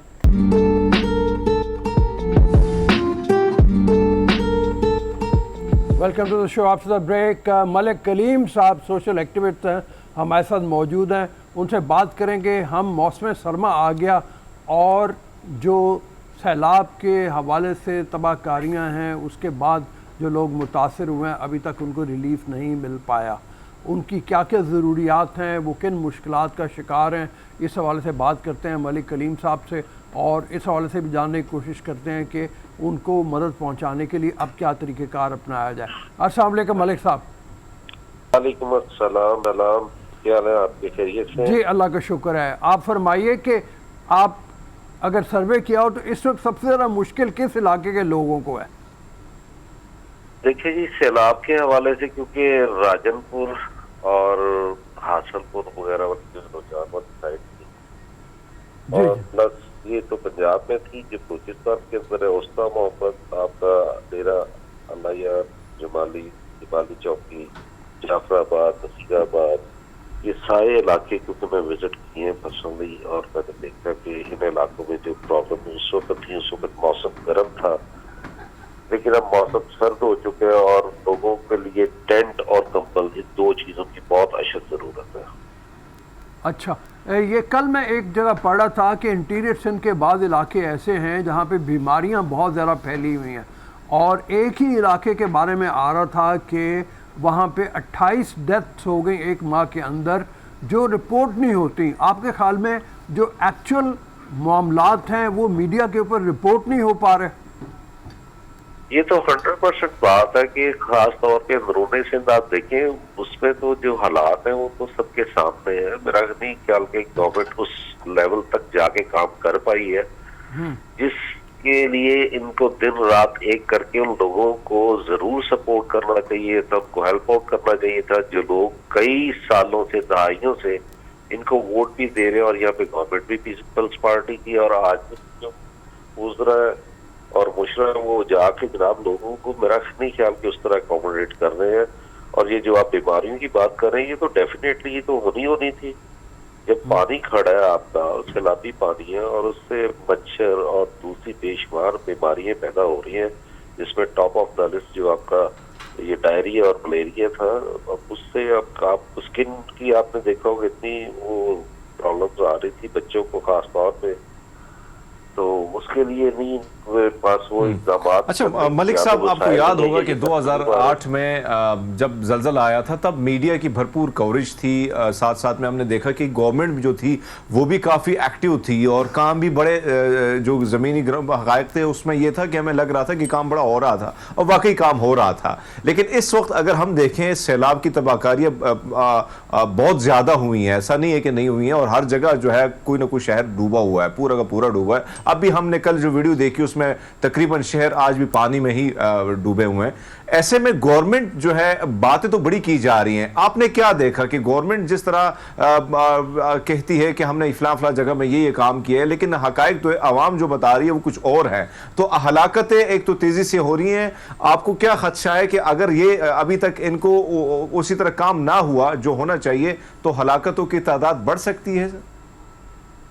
No doubt कि अगर इन लोगों ने उस तरह काम ना किया, मेरा ख्याल है इसमें तो इनको जैसे ये बार बार अपील भी कर ले बाहर के ममालिक से कि हमें इमदाद के तौर पे कुछ दिया जाए, तो मेरा भी ख्याल कि बाहर के जो ममालिक हैं वो पाकिस्तान पे उस तरह ट्रस्ट भी कर रहे हैं कि इनको वो कैश की सूरत में ये सिर्फ सामान वगैरह दे रहे हैं और सामान की तरतीब भी प्रॉपर तरीके से नहीं हो रही। तो ये तो 100% बात है, ये बहुत बड़ा डिजास्टर था पाकिस्तान की हिस्ट्री में, इतना बड़ा डिजास्टर नहीं हुआ सैलाब की सूरत में। और वो आपने देखा होगा पानी हद्दे निगाह तक पानी है, लोगों के पास अल्लाह रहम करे दफनाने के लिए खाली जगह मौजूद नहीं थी। एक तो टाइम ये भी आ चुका था।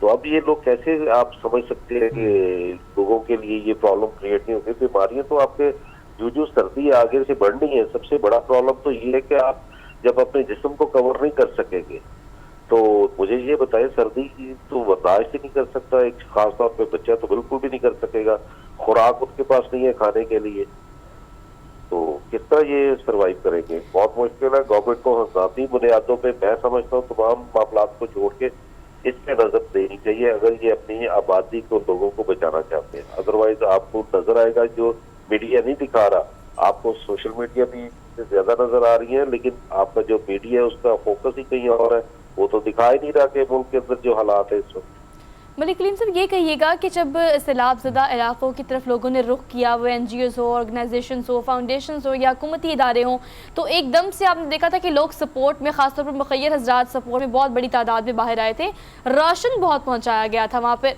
अब जिस चीज़ की ज़रूरत है वो या तो उनको कैश चाहिए क्योंकि वो अपनी छत बना सके या कुछ ऐसे रिहेबिलिटेशन की तरफ जा सके, या इसके अलावा आप कंबल की और गर्म मलबूसात की अशद ज़रूरत है, क्योंकि पानी नहीं निकला लेकिन सर्दी दोबारा से आ गई है और दोबारा से आपको पता है कि वही सूरत होगी, ग्लेशियर, बर्फ़ और पिघलने के बाद सैलाब वो रिपीट होता जाएगा। अब आपको क्या लगता है कि उनको किस चीज़ की ज़्यादा अशद ज़रूरत है और लोगों को अब उनकी सपोर्ट में क्या चीज़ लेके जाना चाहिए? बिकॉज हमने ज़्यादातर ये देखा था कि राशन ही तकसीम किया गया था। बिल्कुल आप ठीक कह रही हैं कि सबसे ज्यादा राशन उस वक्त तकसीम किया गया था, लेकिन इस वक्त जो जरूरत है वो राशन के साथ, तो मैंने आपको बताया आ रही। देखिए घर आप चंद दिनों में नहीं बन सकता, आपने अगर छत डालनी है उसके लिए आपको काफी टाइम दरकार है, और वो जो जगह है वो गीली है, अभी गीली जगह के ऊपर आप अभी अपनी इमारत या वो जो कच्चे घर है वो तो बन ही नहीं सकते। आपको जब तक वो जगह नहीं सूखेगी कि आप घर कैसे बनाएंगे, इसलिए उनको फौरी तौर पे जो है वो खैमों की जरूरत है और कंबल की जरूरत है, जो कि गर्म कपड़े हैं उनकी जरूरत है, और खुराक की बहुत अच्छी जरूरत है। उसकी वजह जो आपका अगर खुराक नहीं उनके पास होगी तो वो उसके बगैर कैसे जिंदा रहेंगे, और जो उसमें वो आपको ड्राई फूड की सूरत में, और वो उनके लिए बहुत जरूरी है, क्योंकि उनके पास आग जलाने के लिए इस तरह के मामला भी नहीं है, उनके पास वो एक्सेस मौजूद नहीं है जो आप लोगों के पास हमारे पास मौजूद है। आप उन एरियाज में जाके देखिए, आपको तो खाली जगह, जो सूखी जगह वो नहीं मिलती, तो घर कहाँ से बनेंगे उधर? लोगों को दफनाने के लिए मैंने बताया सूखी जगह उनके पास वो मौजूद नहीं थी। तो इसलिए अभी गवर्नमेंट को सबसे पहले जो फोकस है, मैंने जैसे पहले बताया, मैंने आप खुद जो सर्वे किया है मैं उसके मुताबिक आपको बता रहा हूँ कि लोगों को इस वक्त खैमों की, गर्म कपड़ों की और ड्राई फूड की उसकी जरूरत है। पानी की सूरत में काफी NGOs ने काम किया है, कुछ NGOs काम भी कर रही है, और मैंने देखा जो मुखय्यर हजरात है वो सबसे ज्यादा उन लोगों ने काम किया है NGO से भी बढ़ के, और ये वो लोग थे जिन लोगों ने अपने जाती हैसियत में लोग अपना सामान की तरसील तक जो लोगों तक पहुंचाने में इन लोगों ने प्राइवेटली वहां से लोगों को हायर किया, जो आपने देखा होगा कि चारपाइयों के नीचे वो लगा के ट्यूबे वो लोगों को मूव करते थे, उन लोगों को पैसे दे के लोगों ने सामान पहुंचाया, उसमें हम लोग भी शामिल थे। तो मेरा नहीं ख्याल कि गवर्नमेंट ने उस लेवल पे जाके रेस्क्यू लोगों को किया है। बोट्स, यहाँ तक कि जो मुखय्यर हजरात चीजें लेके जा रहे हैं उनको बोट्स तक तो आप काम नहीं कर रहे, तो ये तो बड़ा अच्छा सर, ये बताएं कि मलिक साहब आप ग्राउंड पे गए हैं और आप काम भी कर रहे हैं, देख भी ने सारी चीज़ों को, हुकूमत का दावा जो है वो भी आप सामने लेके आए कि ये मामलात है, ग्राउंड पे कुछ नहीं है, सिर्फ टेलीविज़न पे आके 2 तकरीरें की जाती हैं। सर ऐसे कौन से इलाके हैं जो ज़्यादा आपको लगता है कि वहाँ पर अब फोकस होना चाहिए, जहाँ पर ज़्यादा मुतासरीन की तादाद भी ज़्यादा है, तो बच्चे भी बीमार हैं, जगह भी नहीं है, रहन सहन की भी जगह नहीं है, तो आप क्या कहेंगे सर इस बारे में?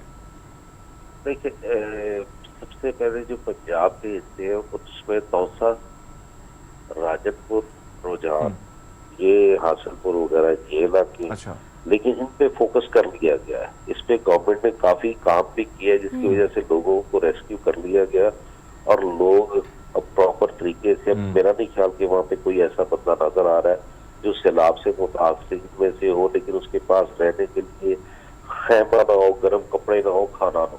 बहुत कम लोग हैं जो सबसे ज्यादा जो मुतासिर लोग हैं वो बलूचिस्तान और सिंध के। इस जगह पे जो लोग हैं, लोगों को प्रॉपर तरीके से नहीं हैंडल किया गया, गवर्नमेंट लेवल पे उस तरह सपोर्ट नहीं की गई लोगों को, और स्टिल वो लोग जो है वो उसी तरह परेशान है। बलूचिस्तान के जो इलाके हैं उसमें ओस्ता मोहम्मद का इलाका है, डेरा मुराद जमाली है, डेरा अला यार है, जमाली चौकी है, जो बैक साइड सिंध के साथ जाके अटैच होती है। ये वो सारे वो इलाके, इधर से आप आ जाए, इधर आप सिंध के अंदर तो आप ये आपका डैम वगैरह सारा जो है, तो आप एरियाज में आप जाकर देखें तो आप परेशान हो जाएंगे। सेवन शरीफ के नीचे वाली जो साइड है सारी, वो सारी की सारी पानी में डूबी हुई है। तो ठीक है मलिक करीम साहब, thank you so much today. और आप बिल्कुल ठीक कह रहे हैं कि मेन स्ट्रीम इलाकों के अलावा उन इलाकों की तरफ भी जाना चाहिए जिन पर अब नजरसानी अभी तक नहीं की गई। तो ये ख्याल करें और वो तमाम फाउंडेशन ऑर्गेनाइजेशंस या इदारे जो काम कर रहे हैं उनके साथ कोऑपरेट करें ताकि आपकी इमदाद उन लोगों तक पहुंचाई जा सके जो आपके मुंतज़िर हैं। हमने एक ट्रेलर दिखाना है सर, स्पाइडरमैन जिसका जिक्र हम कल कर रहे थे। आज आप ट्रेलर देखकर वापस आए, फिर हम जरा रिव्यू देते हैं थोड़ा सा। Welcome to the show after the break. Rubina Shakeel हमारे साथ मौजूद हैं, जनरल सेक्रेटरी हैं आबरू एजुकेशनल वेलफेयर ऑर्गेनाइजेशन की। आज तलबा का आलमी दिन है, उस हवाले से इनसे बात करेंगे। अस्सलाम वालेकुम जी, क्या पैगाम होना चाहिए तलबा के नाम अगर आज तलबा का आलमी दिन है? वैसे तो प्राग में कहते हैं एक जब रशिया ने कब्जा कर लिया था, जर्मनी ने कब्जा कर लिया था तो उसकी याद में स्टूडेंट काउंसिल ने 17 नवंबर 1941 को तलबा का आलमी दिन मनाने का इरादा किया, मतलब वो शुरू किया था।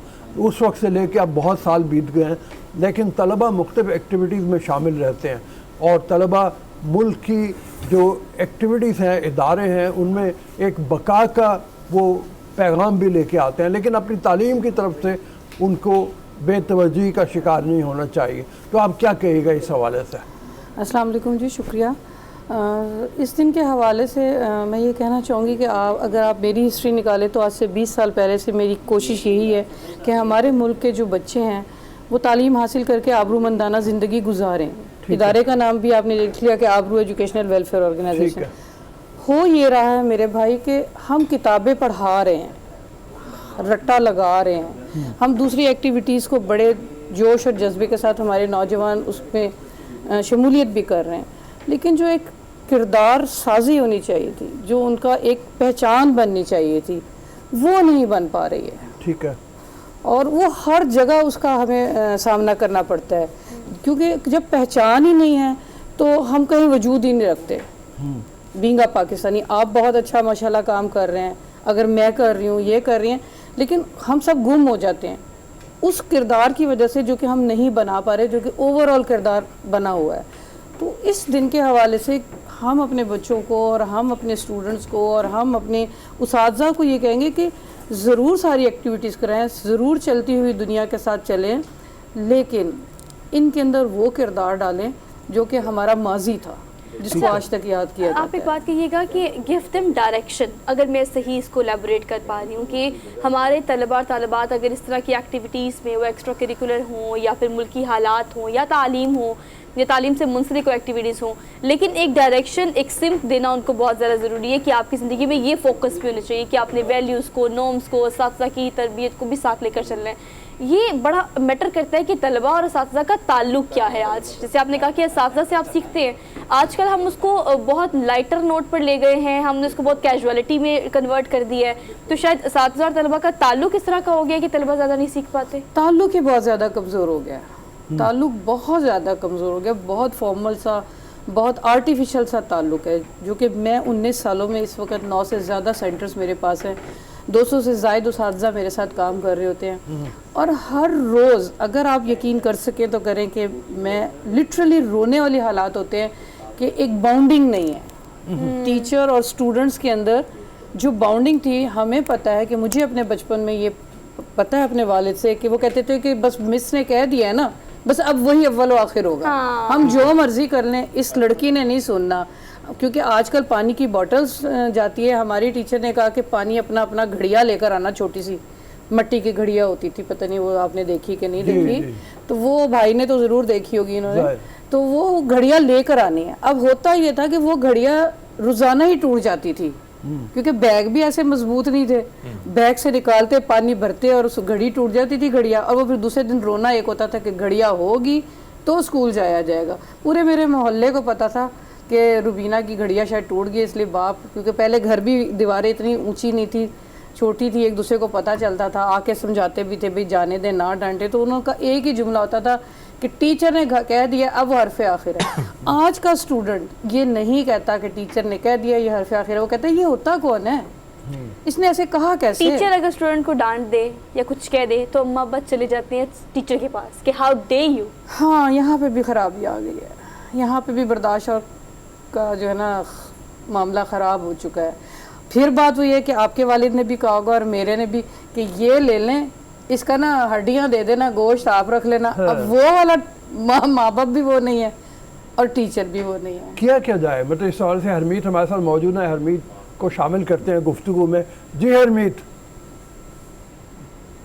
जी अच्छा, जिस तरह आपने जिक्र किया, आज अगर हम देखें बहुत सारे दोस्त हमारे जो मुख्तलिफ डिपार्टमेंट में एजुकेशन सेक्टर में वो पढ़ाते हैं, तो एक चीज़ जो वो फेस कर रहे हैं वो ये है कि जब वो कोई स्टूडेंट को मशवरा देते हैं तो सामने तो कुछ नहीं आता, लेकिन आपको पता है कि मुख्तलिफ कंप्लेंट सेंटर बनी हुई हैं, प्रिंसिपल को कंप्लेंट करनी है, आगे जाके कंप्लेंट करनी है, तो वहाँ पे ये कंप्लेंट जो है वो दायर हो जाती है। अब ये बात की जाती है कि भाई पढ़ाई के अलावा कोई और अखलाकी तौर पर या कोई और चीज़ जब बात उसके हवाले से की जाती है तो उसको जो है इग्नोर किया जाता है या आप पर उल्टा जो है वो कंप्लेंट की जाती है।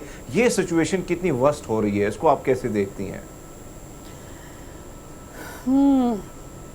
ऐसा है, वो इस सिलसिले में मैंने जहाँ तक मुझे फोकस हुआ है कि अगर आप कंप्लेंट करते हैं और बताया जाता है तो टोटली ओवरऑल एक ना डर वाला माहौल पैदा हुआ है कि अगर हमने ये किया तो ये हो जाएगा, ये किया तो ये हो जाएगा।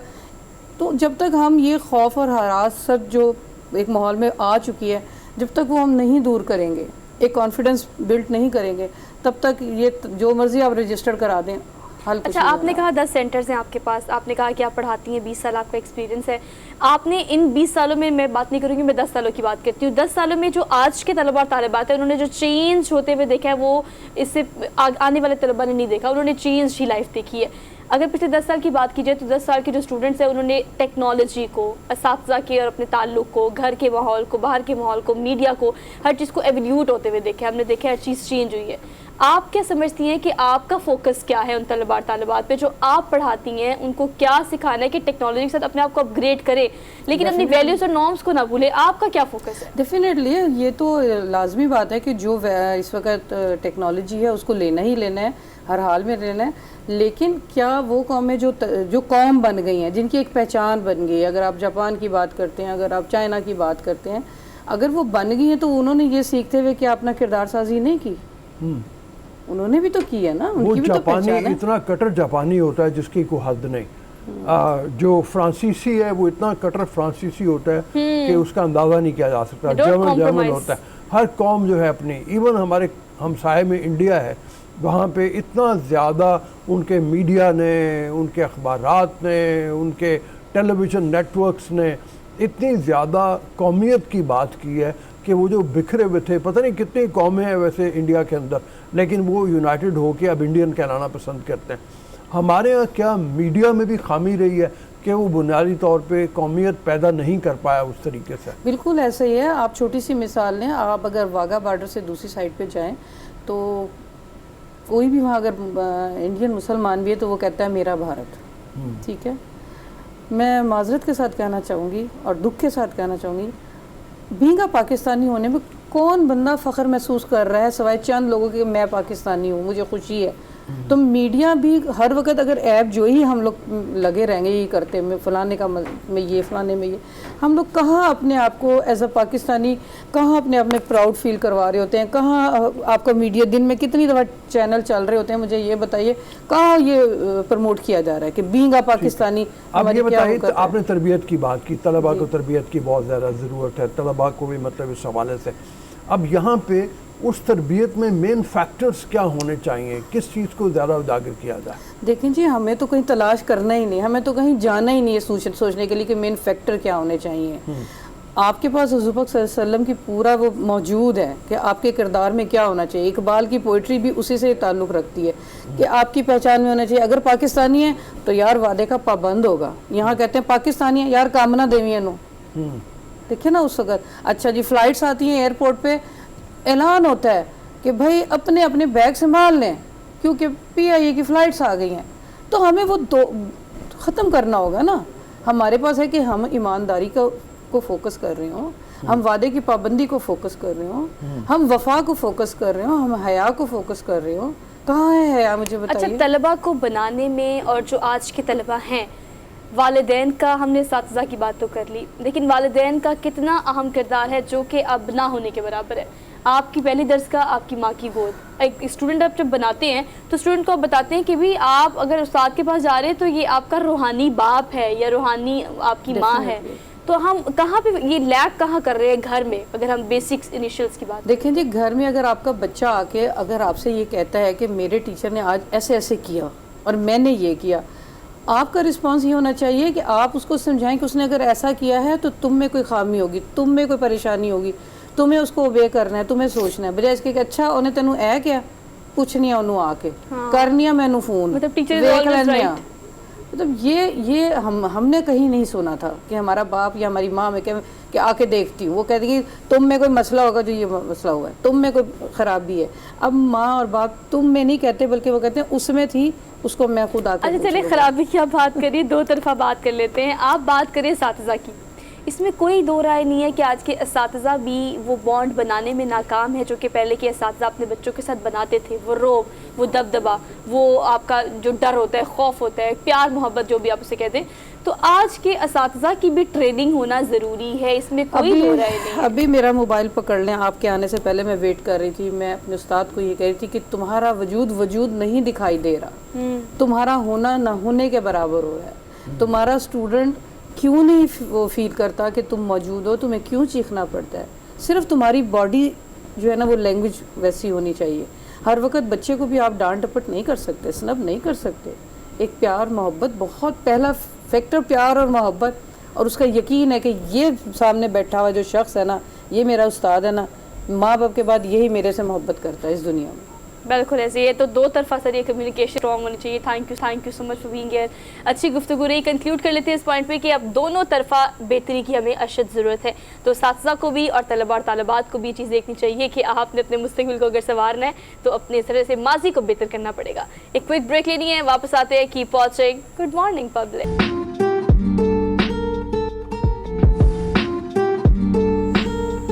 Welcome back after the break. So basically ये सेगमेंट जो है वो आती सर्दियों की तैयारी को लेकर है। फाइनली लाहौर में बामुश्किल 1 माह की सर्दी होती है, लेकिन उसकी तैयारी हम पूरा साल करते हैं। लेकिन अगर सर्दी के मलबूसात की बात की जाए, विंटर कलेक्शन की बात की जाए, तो हमारा फोकस 2 चीज़ों पे होता है। एक तो मलबूसात जो कि हमने कपड़े पहनने होते हैं, लेकिन शूज़ बड़ा कीप इन माइंड रखना पड़ता है कि बूट कट पैंट्स बहुत चलती हैं, उसके बाद कोट चलते हैं, उसके बाद अब बहुत सारी ऐसी कलेक्शन मार्केट में आ चुकी है जिसको हमें देखना पड़ेगा।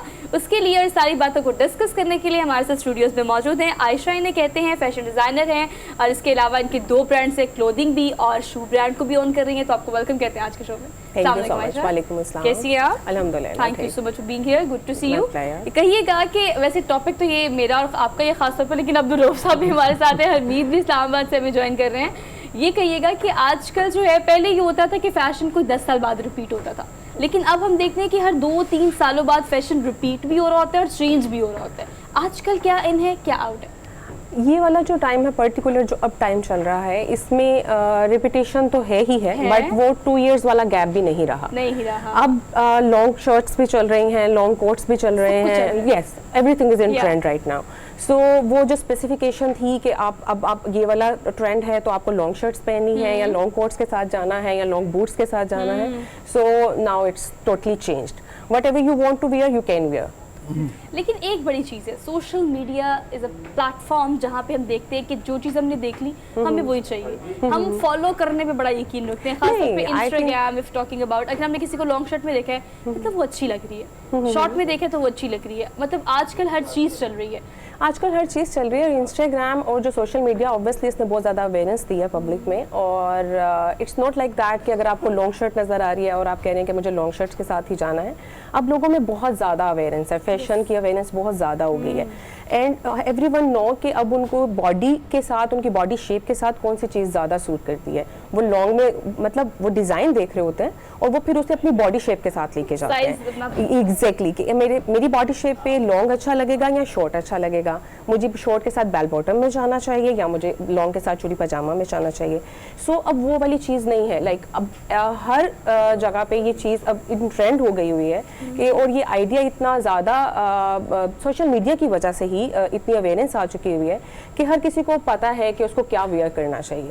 So it's not like that कि अच्छा अगर वो लॉन्ग शर्ट में अच्छा लग रहा है तो मुझे भी लॉन्ग शर्ट ही कैरी करनी चाहिए। आवाम बड़ी बाशऊर हो गई है। लेकिन सर विंटर कलेक्शन के साथ साथ आजकल शादियों का सीजन भी है। अगर आप क्लोथिंग ब्रांड को ऑन कर रही हैं तो आपको पता होगा कि आजकल बड़ा कोशिश की जाती है फ्यूजन में जाने की, मतलब आपने ईस्टर्न लुक पे भी जाना है लेकिन आपने कट्स भी देने हैं, जरा वेस्टर्न लुक भी देनी है। तो जब आप क्लोथिंग ब्रांड को ऑन कर रही है, जब आप बनाती हैं कोई डिज़ाइन, तो क्या चीज़ों को कीप इन माइंड रखती हैं? हम इस चीज़ को कीप इन माइंड रखते हैं, लेकिन देखिए जो पहले चीज़ें थी कि आपको शादी अगर वेडिंग की बात की जाती थी तो ये चीज़ें देखी जाती थी कि आपका वो बहुत ज़्यादा चमचम वाली ड्रेस होना चाहिए। Yes exact, gota kinari and dabka and sitara work. But now things are very changed. आप एक स्टाइल मांगते हो, आप कहते हो कि आपके कट्स अच्छे होने चाहिए, ठीक है, और आप वर्क, यस एग्जैक्टली, आप जो वर्क है वो बहुत मिनिमलिस्टिक सा रखते हो, कलर कॉम्बिनेशंस बहुत अच्छे से डिसाइड करते हो और फिर आप उसको अपने ड्रेस को एक खुद डिज़ाइन करते हैं। अब मैंने ये चीज़ देखा है कि जिस तरह से मैं सही चीज़, क्योंकि मैं कस्टमाइज़ करती हूँ, मेरे पास जब क्लाइंट्स आते हैं तो उनकी इतनी ज़्यादा वो अवेयर होते हैं, they don't need any designer consultation. वो कहते हैं कि भाई ये हमारी बॉडी के साथ सूट करेगा, ठीक है, हमें ये कलर कॉम्बिनेशंस चाहिए। ऑब्वियसली हम उन्हें साथ साथ गाइड भी करते हैं और वो खुद से डिसाइड कर रहे होते हैं कि उन्हें लहंगाज में जाना है, उन्हें शराराज में जाना है। और अगर शराराज में जाना है तो अब क्रश शराराज, जैसे कि आपने भी वेयर किया हुआ है, आजकल ये बहुत ट्रेंड है। So it's very in trend. Like lehengas में भी क्रश चल रहा है, शराराज में भी चल रहा है और फिर उसके साथ एक बहुत ही मिनिमलिस्टिक सी नेक लाइन के साथ या फिर हल्का सा स्प्रे के साथ वो सही चीज़ को कैरी किया जाता है। अब वो बहुत चमचम वाली चीज़ें ट्रेंड में नहीं है। कुछ पूछ लें आप। ये मुझे बताएं, हमारे ज़माने में जब बेल बॉटम बहुत फैशन में आया था, 70s की बात है, तो उसके साथ शॉर्ट शर्ट होती थी। अभी भी क्या शॉर्ट शर्ट या बेल बॉटम के साथ? नो, अब आप लॉन्ग, यस, लॉन्ग के साथ भी आप बेल बॉट कैरी कर रहे होते हैं, आप शॉर्ट शर्ट्स के साथ भी कैरी कर रहे होते हैं। और अब तो मिडल लेंथ जो है ना वो ज्यादा ट्रेंड में, मिड लेंथ की। यस, उसमें ये होता है कि शफी को मैंने देखा एक एड में, एक कमर्शियल में, जिसमें उन्होंने बेल बॉटम पहना हुआ है, लेकिन उनकी कंपैरेटिवली जरा शॉर्ट शर्ट है। वो देखिए, वो टोटली डिपेंड करता है आपकी बॉडी शेप के ऊपर। समटाइम ये होता है कि आपकी बॉडी शेप पे आपकी शॉर्ट लेंथ बहुत ज्यादा जा रही होती है, लेकिन कुछ लोगों की बॉडी शेप इस तरह से होती है कि उन्हें शॉर्ट शर्ट सूट नहीं करती है, तो वो लॉन्ग शर्ट के साथ भी बूट कट या बेल बॉटम में जा रहे होते हैं, तो it also looks so good. और खासतौर पे वो लोग जिनका कद कंपैरेटिवली थोड़ा सा छोटा होता है, वो ज्यादा इस चीज को फोकस रखते हैं कि वो क्या पहनेंगे कि उनकी हाइट नॉर्मल लगे थोड़ी। Exactly. लेकिन बेल बॉटम की तरह बात करें तो आजकल आपको पता है विंटर से तो बूट कट का बहुत ट्रेंड है। अब अगर बूट कट्स की है, चूंकि आप एक शू ब्रांड भी ऑन कर रही हैं, तो लॉन्ग शूज का ऑब्वियसली सर्दियों में ही ट्रेंड होता है। यस, लॉन्ग शूज़ का ऑब्वियसली सर्दियों में ही ट्रेंड होता है, और पाकिस्तान मतलब लाहौर में स्पेशली सिर्फ आती ही एक महीने की सर्दी है। मुश्किल सर्दी होती है। और मेरे जो शू ब्रांड है, we are not offering boot cuts on the winter shoes. This is totally handmade खुसाज and the Kolhapuri and yes these are all traditional ones, because हम लोगों की सारी customisation in store in house हो रही होती है, तो we don't give the factory things like in our store, we totally have handmade products. हमारा साथी हरमीत इस्लामाबाद में बड़ा दिल मेरे हमें इंतजार कर रहा है कि मुझे भी कोई सवाल पूछने का कस्टमाइज कुछ बनवा ले हरमीत। टॉपिक बड़े मजे का है, और मैं जब सोहा सवाल करती तो मुझे मजा आता है और जवाब का भी मजा आता है। तो मैं आपसे जानना चाहूँगा कि क्योंकि जाहिर बात है कि हमारा जो डिपार्टमेंट है वो हम कहते हैं कि ये सोहा का डिपार्टमेंट है, अभी जो फैशन की बात आती है, आपसे जानना चाहेंगे कि अब जब भी सर्दियाँ आती हैं तो क्या आपको लगता है कि ये जो फैशन हम हमेशा देखते हैं गर्मियों में एक डिफरेंट होता है, बहुत सारी चीज़ें ऐसी होती हैं कि वो लाइट से कलर्स वगैरह वो भी आ जाते हैं, लेकिन अब आपको क्या लगता है कि इस किस्म का फैशन आने वाला है? तो हम देखते हैं कि वेस्टर्न जो है वो बड़ा ज़्यादा हो जाता है, बस कोट पहन लिए, जीन्स पहन ली और वही निकल पड़े। Western actually easy to carry होता है। आपने एक जीन्स रखी और आपने एक टी शर्ट रखी, साथ एक ब्लेजर हो गया, यहाँ आपके पास एक लॉन्ग कोट है, तो आप इजीली कैरी करते हो और आप निकल जाते हो। सो कलर्स जो हैं विंटर के, वो ऑब्वियसली डार्क कलर्स जो हैं वो इन ट्रेंड होते हैं। समर में लाइट कलर्स के साथ हम जाते हैं। So these are the colour combinations which we have to choose in the winter, कि वो डार्क होने चाहिए और वो जरा वार्म लुक देते हैं ना आपको, डार्क कलर, जैसे I am very just very dark purple kind of ना, तो बड़ी वार्म लुक देते हैं। विंटर आती है तो साथ ही पार्टीज का फैशन भी चल पड़ता है, मतलब बारबेक्यू पार्टी बाहर लॉन्ग में, अभी खास तौर पे जो मौसम है बहुत ज्यादा सर्दी से पहले तो उसके लिए कोई खास मतलब रंग, कोई कट, कोई मतलब कोई लिबास, style. Black always in trend. आप जब भी वो नाइट पार्टीज की बात करते हैं तो वो ब्लैक या डार्क मेरून कलर्स चले जाते हैं, या ये पर्पल कलर होता है, ये सारे कलर्स जो हैं वो इन ट्रेंड होते हैं। और पार्टीज के लिए ऑब्वियसली फिर आपको वो मैक्सीज में चले जाते हैं, मैक्सीज आप पहन लेते हैं, मरीना में चले जाते हैं, velvet is very in trend. और फिर उसके बाद आपके पास होती है ऑप्शन ब्रोशिया की, जो कि आपका फैब्रिक वो आपको बहुत एलिगेंट लुक देता है। आप सिर्फ उसको एक लॉन्ग स्टाइल में मैक्सी में जब स्टिच करवा लेते हैं, और वो आपको विंटर के अकॉर्डिंग भी आपके साथ जाता है। आप उसके साथ ब्लैक लेदर जैकेट कैरी कर सकते हैं, आप ब्लैक ब्लेजर उसके साथ कैरी कर सकते हैं। सो इट्स टोटली डिपेंड्स कि आप उसको किस में लेके जाना चाह रहे हैं। अच्छा, मुझे लगता है बहुत आसान हो गया सर।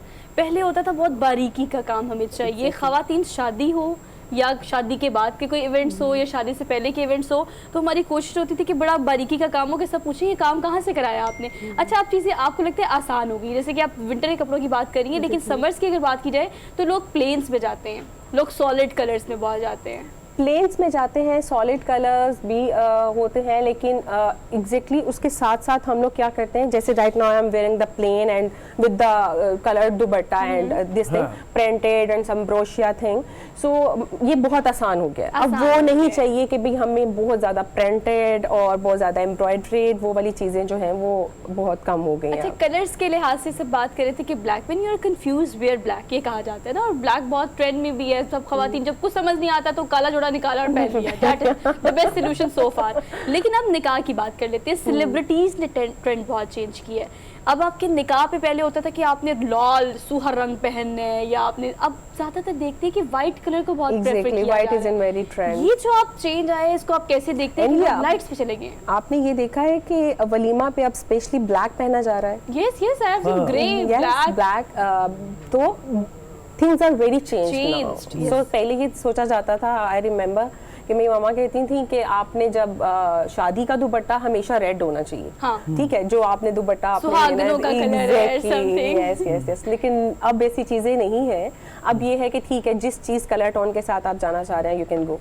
और अब पहले ये होता था कि जो यंग जनरेशन थी वो ब्राइट कलर्स के साथ जाती थी। ठीक है, और उनको होता था कि बड़े खिले खिले से और वो ब्राइट कलर्स पहने जाएं। लेकिन अब मुझे लगता है कि थोड़ा ट्रेंड चेंज हो गया। पता नहीं क्यों ऐसा लगता है कि सटल कलर्स चाहिए, जैसे बेज हो गया, स्किन हो गया, और वो अच्छे भी लगते हैं, बहुत मिनिमलिस्टिक से सोफिस्टिकेटेड। लेकिन अम्मा खुश नहीं है। अम्मा तो कभी भी यही कहती है बेटा लाल रंग ही होना चाहिए, अम्मा से लड़ना पड़ता है। लाल वो बिकॉज वो उनके टाइम के दुल्हनों हिट के कलर्स कलर थे। यस, तो वो उन्हें हमेशा वही अच्छे लगेंगे। अच्छा, मुझे याद है मेरे यानी वलीमे वाला दिन था। अच्छा। तो सुबह ऐसे ही मेरा दिल चाहा कि कहीं बाहर निकल के कोई दुनिया घूमी जाए, जरा देखी जाए। वलीमे वाले दिन ही आजाद हो रहे हाँ, हैं। मतलब वो शाम का वक्त था ना, वो तो वलीमे अच्छा। का तो जाहिर है।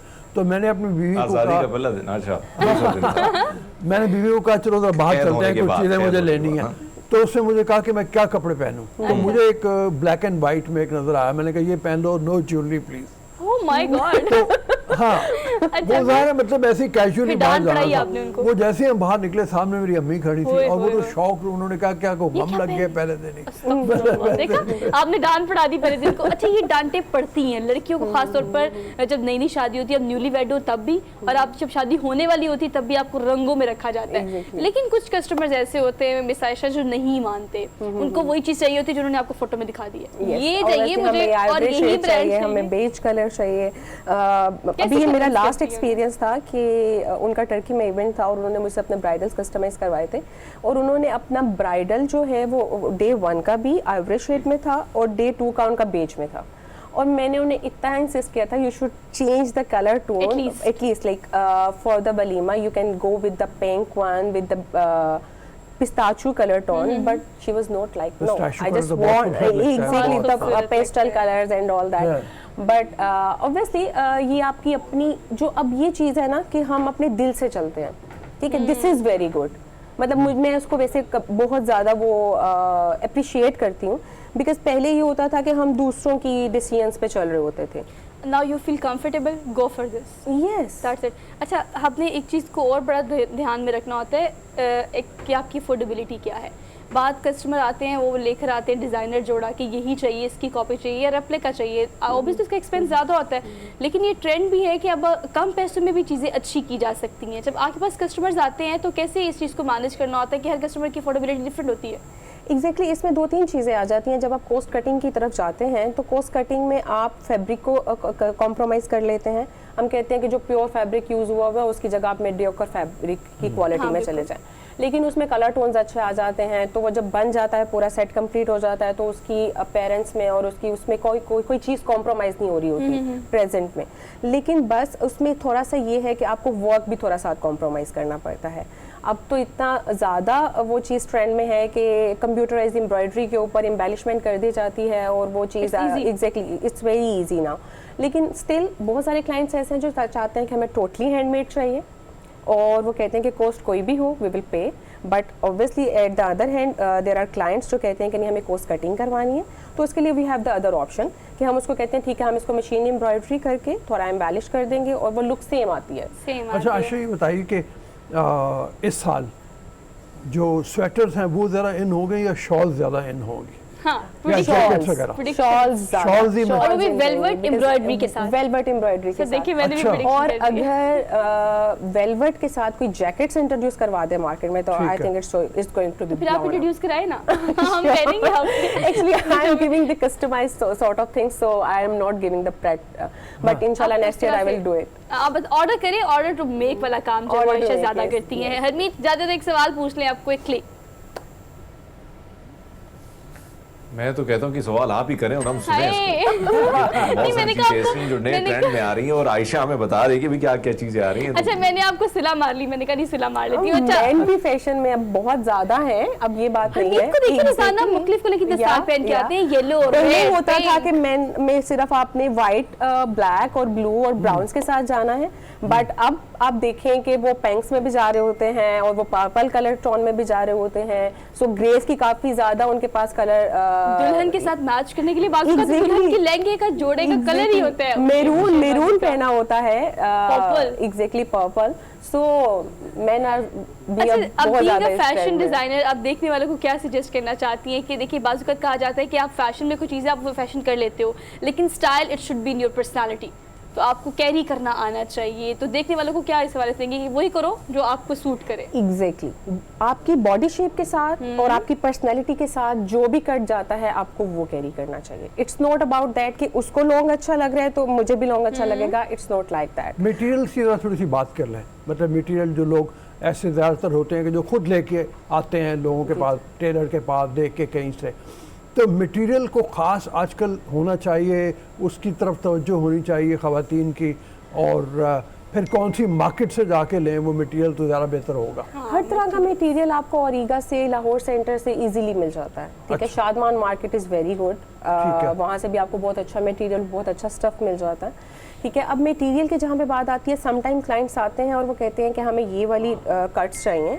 और मटेरियल ये वाला यूज़ कर दें, लेकिन उसमें थोड़ा सा प्रॉब्लम ये आता है कि वो जो कट बना होता है वो डिफरेंट फैब्रिक स्टफ में बना होता है, एग्जैक्टली, और वो वाली शेप उस फैब्रिक पे नहीं आ सकती जो कि हमें प्रोवाइड किया क्या है मैं आपका फैब्रिक तो हो गया, उसके अलावा आपकी जो उसके ऊपर चीजें लगनी है, but stitching do matters a lot.